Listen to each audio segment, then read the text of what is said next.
হিচাপে বিজেপি দলৰ যিটো পজিশ্যন খুব ভাল সকলো জাতি জনগোষ্ঠীয়ে ওলাই আহিছে আমাৰ বিজেপি দলক সহায় কৰিবৰ কাৰণে। আৰু একটাই কথা আমি কৈছোঁ যে সকলো জাতি জনগোষ্ঠীৰ যিটো কমন সমস্যা, সেই কমন সমস্যা হ'ল মাটিৰ পাট্টা। এই মাটিৰ পাট্টাটো আমি কৈছোঁ যে যেতিয়া চৰকাৰ বনোৱাৰ পিছত সকলো জাতি জনগোষ্ঠীকে 1 নম্বৰ মাটিৰ পাট্টা দিয়াটো আমাৰ কাম হ'ব আমাৰ চৰকাৰৰ দিনত। আৰু ইয়াৰ লগতে নিবনুৱা সমস্যা, বেকাৰ সমস্যা, বহুত গাঁৱে বহুত ল'ৰা ছোৱালী আছে MA পাছ, BA পাছ বা মেট্ৰিক পাছ বা হায়াৰ ছেকেণ্ডাৰী পাছ, এনেকুৱা বহুত ল'ৰা ছোৱালী বেকাৰ হৈ আছে। এইসকলক সংস্থাপনৰ কাৰণে BPF দলৰ চৰকাৰৰ পৰা আৰ্থিক সাহায্য দিয়া হ'ব বুলি আমি ঘোষণা কৰিছোঁ আৰু এইটো পাই যাব। আৰু অকল বড়ো নহয়, এই আৰ্থিক সাহায্যটো মুছলিমো পাব, গাৰোও পাব, ৰাভাও পাব, বেংগলীও পাব, লগতে আমাৰ ৰাজবংশীসকলেও পাব, বেংগলীসকলেও পাব, গোৰ্খাসকলেও পাব।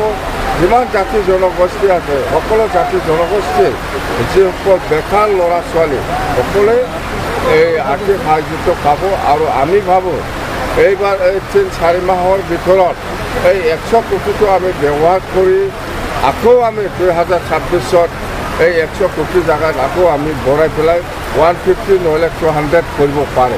মুঠতে আমাৰ সমস্যাটো হ'ল বেকাৰ সমস্যা।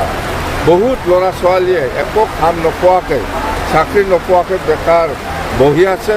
ইয়াৰ কাৰণে আমি সেইটো চিন্তা কৰিছোঁ। আৰু আমাৰ আই মাতৃ মহিলাসকলৰ যিটো ছেল্ফ হেল্প গ্ৰুপ, এই ছেল্ফ হেল্প গ্ৰুপতো আমি যিমান পাৰে 20,000 হওক, 25,000 হওক, 30,000 হওক, সেইটো আমি দিম। আৰু যিসকল ছিনিয়ৰ চিটিজেন এইসকলৰ কাৰণেও আমি 5 কোটি টকা ধাৰ্য কৰা হৈছে। ইয়াৰ পিছত যিসকল বিকলাংগ, হেণ্ডিকেপ, ফিজিকেল চেলেঞ্জ, ইহঁতৰ কাৰণেও আমি 5 কোটি টকা ব্যৱহাৰ কৰিব।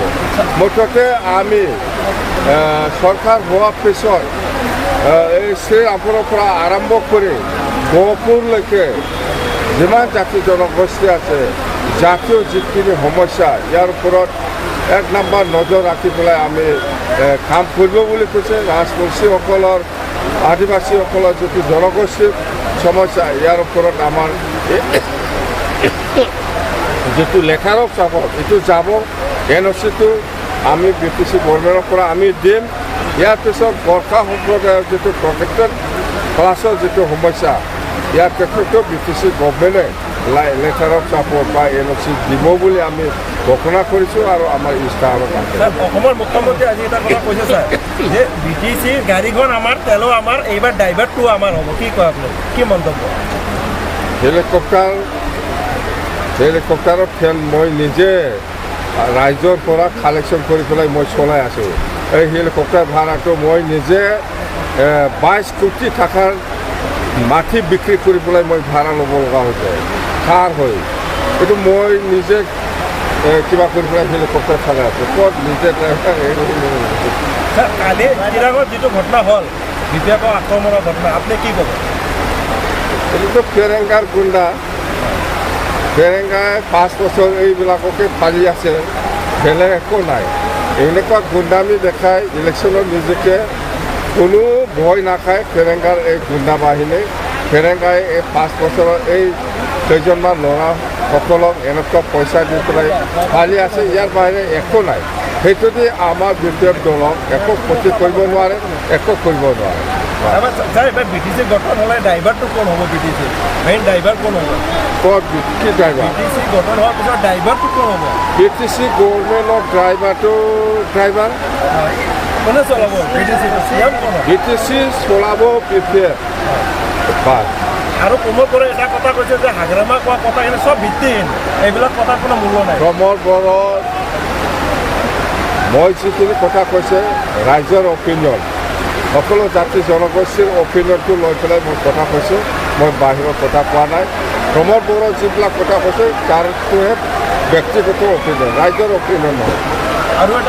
আৰু এটা কথা কৈছে যে আপুনি শূন্যৰ কোনো তথ্য গুৰুত্বই নাজানে, শূন্য কি বস্তু। একো কাম হোৱা নাই জিৰ' আমি উন্নয়নটো গুৰুত্ব দিছে আগৰ 15 বছৰত আমি BPF দলে চৰকাৰ বনোৱা সময়ত যিখিনি কাম কৰিছে ইয়াতকৈ আৰু এইবাৰ নতুন চৰকাৰ আহিলে আমি ডাবল গুণ আৰু কাম কৰিব সমগ্ৰ যোৱা 5 বছৰত একো কৰা নাই খালি লুণ্ঠনে কৰিছে হিৰ' BPF হ'ব জিৰ' UPPL হ'ব আপোনালোকৰ চৰকাৰ যদি আহে তেতিয়াহ'লে প্ৰমোদ বড়োৰ বিৰুদ্ধে কোনো আইনী ব্যৱস্থা হ'ব নেকি দুৰ্নীতি হোৱাৰ কথা যে কৈছে আইনী ব্যৱস্থাটো মই উকিল নহয় মই SP DC নহয় আইনী যদি কিবা ব্যৱস্থা ল'ব লাগে ইয়াত অডিটৰ জেনেৰেল আছে হিচাপ কৰা আপুনি ক'ত পইচাটো ক'ত ব্যৱহাৰ কৰিছে কৰা নাই এইবিলাক গোটেই হিচাপটো এজিয়ে একাউণ্টেণ্ট এজি আহিব এজিয়ে হিচাপ কিতাপ ল'ব বাছ